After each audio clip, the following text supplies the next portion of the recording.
Je suis professeur de FLE et je décortique le discours politique de Mark Carney en français. Dernière partie. Après 9 vidéos d'analyse, on peut enfin se poser la grande question. Est-ce que Mark Carney a réussi son débat en français? Et ma conclusion, c'est que oui, il l'a fait.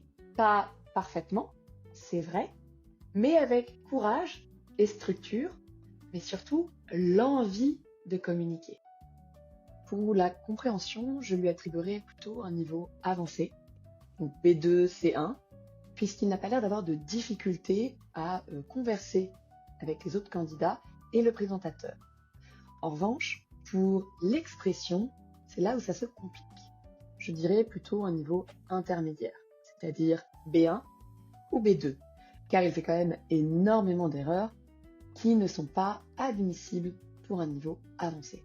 Il y a eu des erreurs de prononciation, le fameux R, les prononciations du D de accord, ou encore la confusion entre canadien et canadienne, des oublis de prépositions, des tournures de phrases plutôt maladroites, et quelques anglicismes bien costauds comme incentive, mais il y a aussi eu de vrais bons réflexes. Tout d'abord, il structure ses idées en utilisant des mots comme premièrement, deuxièmement.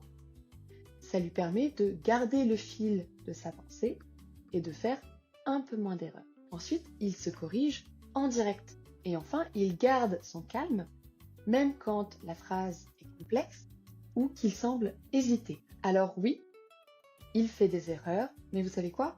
Tous les apprenants de français, et même les natifs en font. Ce débat est donc la preuve que parler imparfaitement, c'est beaucoup mieux que de ne pas parler du tout.